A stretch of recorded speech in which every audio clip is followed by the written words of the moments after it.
off-season weddings, digital drives, robots, llamas, and anniversaries today on episode 5 of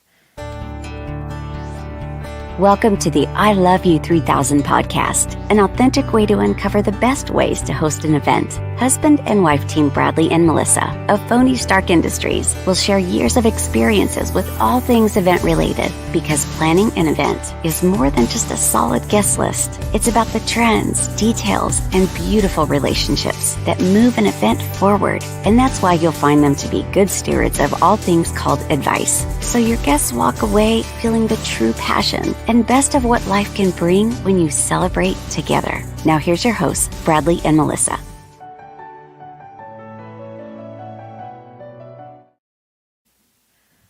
Hello and welcome back to the I Love You 3000 podcast. I'm Bradlee. And I'm Melissa. We're happy to be here with you today. We took a week off from the podcast due to the 4th of July celebrations.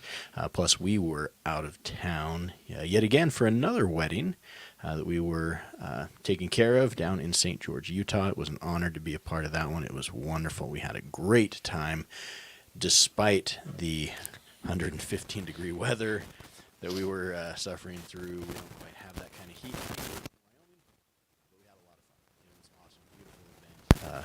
Had just a great time celebrating Caitlin and Seth, so congratulations, you two. Congratulations, I think, for on this until they come back. So, good for them. So, yep. All right, so Melissa, what do we got lined up?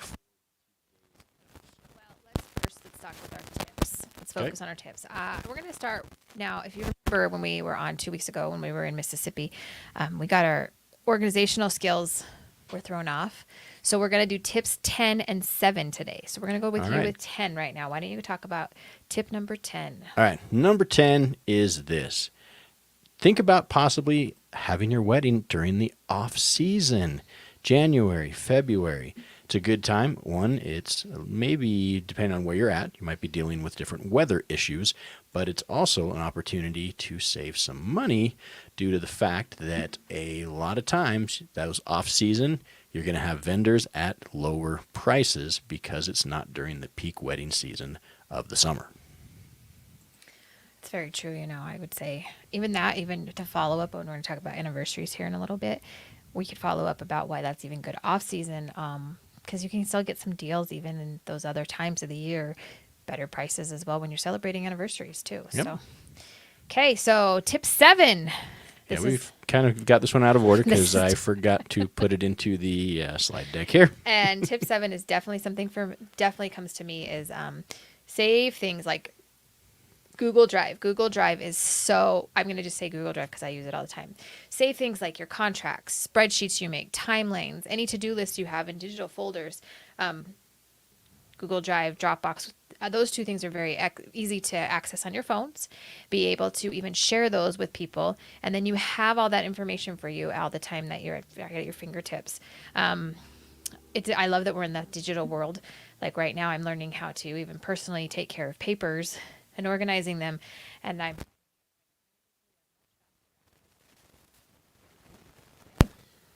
All right, on to trends for today. these trends are killing me, Skinner. Now these are a little different, and that's why we want to know. So those of you, if you are tuning in today or you're able to listen later, please share your thoughts because we are seeing more.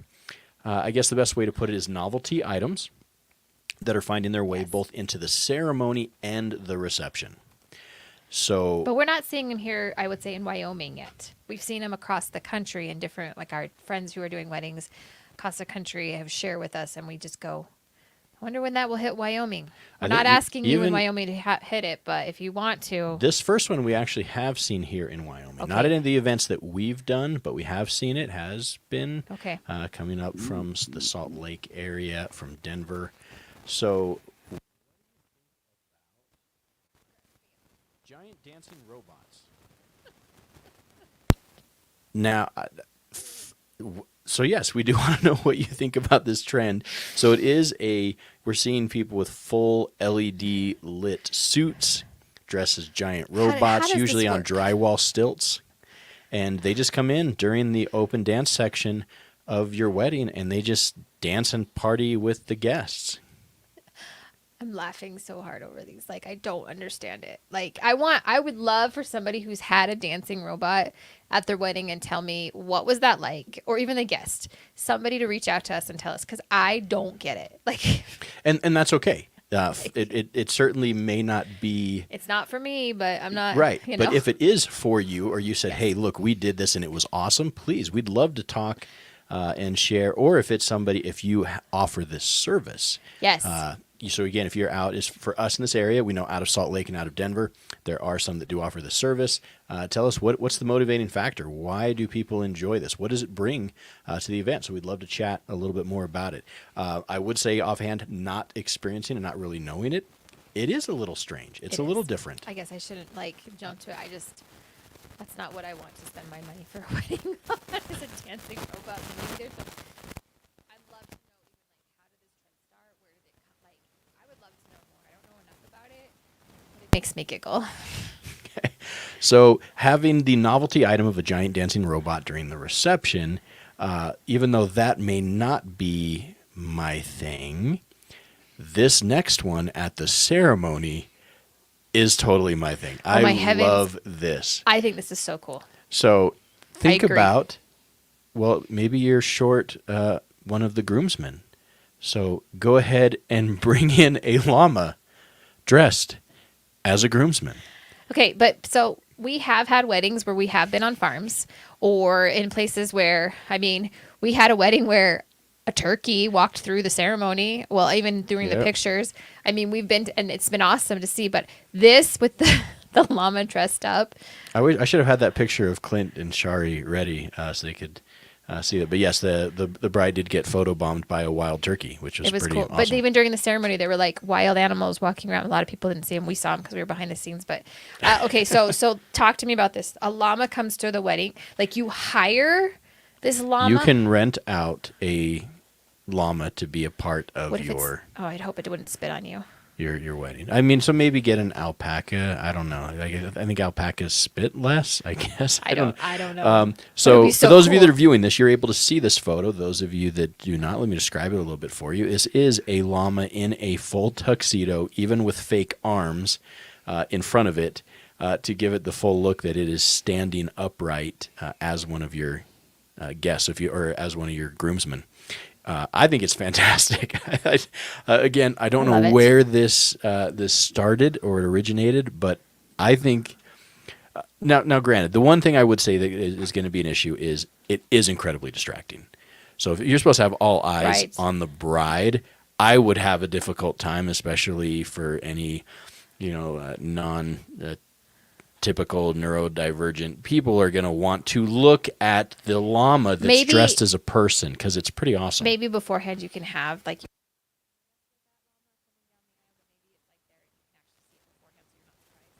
Now we've had weddings where people have had their dogs walk down the aisle or be the ring bearer. So why not a ring llama? Right, and I love it. Like, recent wedding, the dogs like, and I've seen it where we put like wreaths on their heads and everything, or you can dress up a dog in a tuxedo. They've got those outfits for you. So. Yeah, it's certainly interesting. So again, we'd love to know, what are your thoughts about both of those? Are you a pro dancing robot? Are you pro llama? Or are you kind of against novelty items like this for your events? Yes. Yeah, great. Makes me giggle, Brad, both of those. And I love, again, and then the thing is, in Wyoming, we do have llama farms that I know quite a few. of. And how fun when people do photo sessions where they have somebody come and you can take a picture with a llama. My friend Katie loved that and couldn't wait to go do it. And she did it. And I think that would be fun to go take pictures with llamas. Like, true. Especially if they're in a tuxedo. I mean, Right. seriously, that's pretty cool. I would enjoy that. It would be awesome. Maybe someday we'll have that at a wedding. Maybe. That we work at. It would be great. We'll find out. All right, so now let's jump into talk. Well, today's a special day for Mr. Skinner. Why is it a special day for us? You got a picture?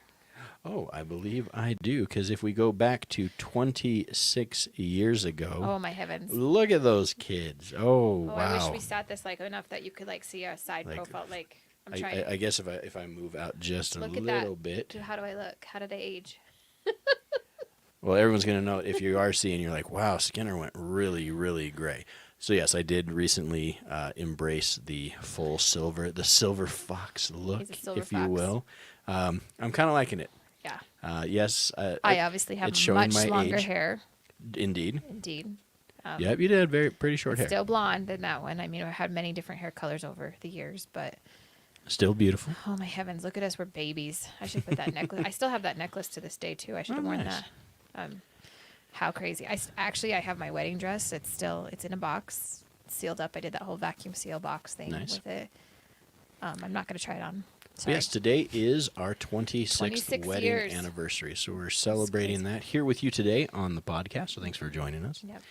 And those of you, I know there's a lot of stereotypical jokes and things that you will for TV shows and movies about how the guy can't remember his anniversary or forgets the anniversary. Well, we chose to get married on 7/11. Because it's convenient. It's convenient. That's a great pun. And Sadly. it helps us remember. It helps me, so I've never forgotten our anniversary. And if we go to a 7-Eleven, we get free Slurpees on our anniversary every year. Sadly, I don't think we've ever lived in a place where we have a 7-Eleven, though. Like, we've had to travel to find a 7-Eleven to have that free Slurpee. Which we have done. We have have done it. traveled to the have nearest 7-Elevens to We get did free not- Slurpees on our anniversary. We did not today. But yes, we Laugh have, if you will. But, I love those Unagi. Salmon skin roll. So we've been married 26 years. We don't know what we want to talk about. Like, we could one of the things I love at weddings is what we have called as the anniversary dance. Mm-hmm. For those trends that's a trend that's becoming more and more popular. We could talk about that another time, but we always give advice about that. Like, we ask the couple who's been married the longest, what's your advice about how does your marriage work so well? And I think that always the joke is she's in charge, like, every single time. And that's the humor. And I think what we've talked about on this is how important the communication is. Mm-hmm. I mean, even when Brad and I have car rides, we've had a lot of those. We've had some great communication about things, and may apply that we can talk about here. How we do it. I mean, I think we're even still at 26 years, still learning about each other. We also recognize that our relationship is different. The fact It's that totally that we're both teachers. But does. originally, we should have, I wasn't originally a teacher. True. That was not my first. I avoided that. I should have listened to my mother at the age of 17, and she said, "You'll be a great teacher." I didn't listen to her, and I avoided it. And then when back in my 40s, I always called it hashtag 40 is better than 20 or something. And I went back to school and I got my master's in education. I was always by Brad's side teaching. The whole time he was aware of so many different things in our lives.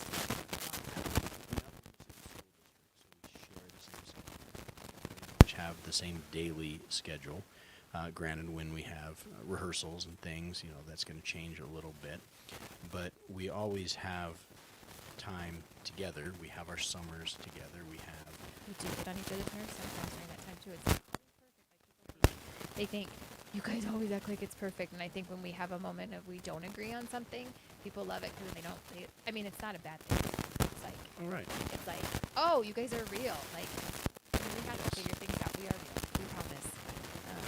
But like when we're working sometime together, you may have a break. That's what we do. We enjoy spending time together. And it's comes a lot of practice.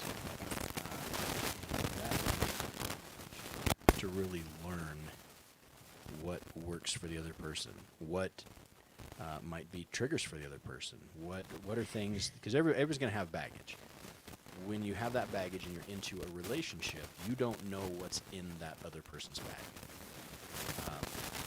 Sometimes you find out by accident. Sometimes you find out because I remember very, very early, 2-3 months, and we had a pretty solid disagreement. I don't remember And that. I needed time to process. So for me, I was like, well, then I need time to think, so I had to stop.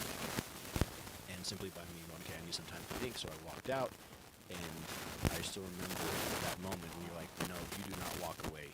Yes. I mean, an issue, we need to deal with it. And that's when I learned that me leaving Triggered me. It big did. time. It triggered me, like I was angry because he needed that. I need to take a break. I need to take like a lap around and walk. And I was like, once, but if we didn't know how to communicate that at the beginning. We didn't know how to say Right. this is how I work. And we had to learn. But I also learned to make sure that I wasn't going to just walk away from the situation after that. Because I learned that that was something that I needed to respect that boundary for you to make sure that I didn't do that to put you in a situation that was going to just make it worse. But yes, we learned accident. It wasn't something I was trying to do. I was trying to clear my head, not realizing what that would do and how you react. So, but yeah, I think we've learned over these 26 years how to communicate, how to express love, and more importantly, how to receive love as well, because both of those are things that you have to learn, and there's a lot of compromising, there's a lot of understanding, and I think there is definitely that benefit of the education side of our lives that we know we're continually learning and we're continually teaching, even about each other. Very much, very true. I remember there was a book that I loved that I got early in our marriage. It was called Strangling Your Husband Is Not an Option. It was I don't think it's in print anymore, but I love it because there were some great tips in there. There were like 10 things, and I loved what they had said in there, and I was like, ooh, I'm doing that. I need to remember those things, like not to do that. One of the things early in our marriage, we would tease about, I was like, it was something about treating your spouse like he's not a child. Like, don't treat him like a child. If you have two kids and someone asks, well, how many kids do you have? And you're like, well, 3 Right. because he's a child, and that's That was very one of those things, like we would, insulting and emasculating. Yes. So don't say those so things. early on we made sure I didn't say those things. Like I was like, oh, and if I had done that, I immediately actually didn't realize I was doing something that could hurt Brad's feelings, and I was like, I'm sorry, I didn't realize that, and he was like, I didn't realize it would hurt my feelings either until you brought it up. So that was one of those great things. I think I want to find that. I'm sure I still have that book. Maybe I should find it. We should. Probably. We both have a problem with ever getting rid of books. We have. Books should not be thrown away in our We have a very, like a our very. mentality. Oh, you guys, it's bad. It's bad. And then I have to tell myself about the bookstore. Like, because when Target tells me to go to the book section. Yeah, if you combined all our books, we would look like the We should actually. scene from Beauty and the Beast. We We have a whole lot of books. And we're talking everything from pre-baby books, like when it has simple words like brown bear, I still have all but like 2 of my college textbooks. I because think. Okay, that's.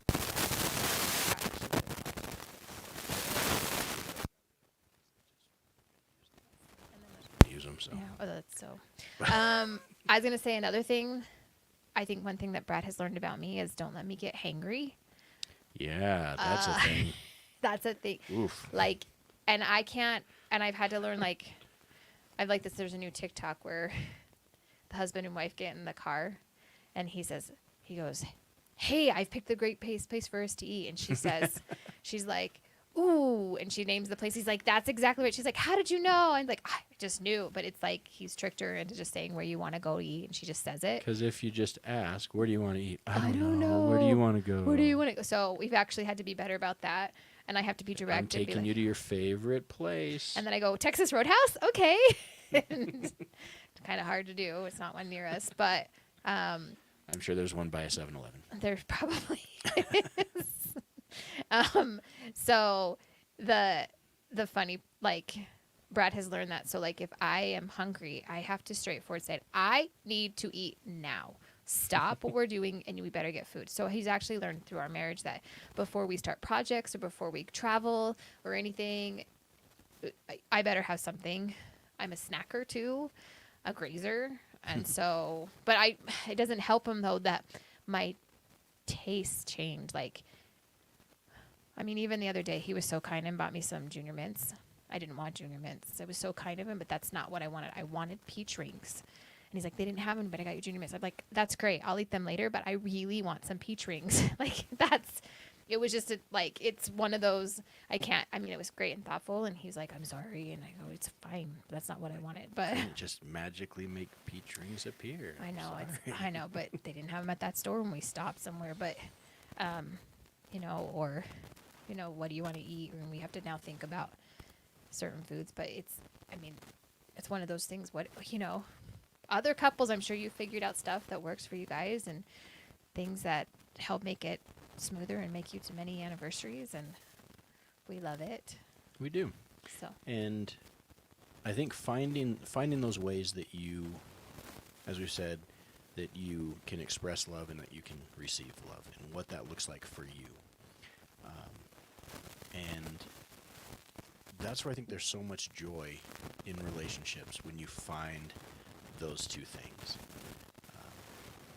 And I mean, I look back at one, it's still surprising how these 26 years have flown by. Oh man, like, you know, they talk about that when you have kids. Like, don't blink, your kids, the next thing you know, they're adults, you know. They're 18 and you're like, wait, what? Well, the same, like, we sit here and we're like, hey, happy anniversary. I mean, I actually told Brad, I said, I don't need anything fancy that I do today. It's fine. Like, just, I really want a Pop-Tart. See, again, back to food. I just want a strawberry Pop-Tart this morning. I don't eat, like, Brad has always been really good about making me breakfast in bed. He's always, like, since we got married,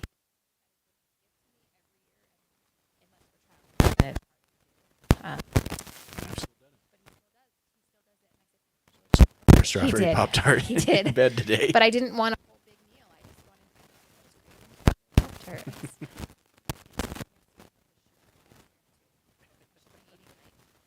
Some vegetables.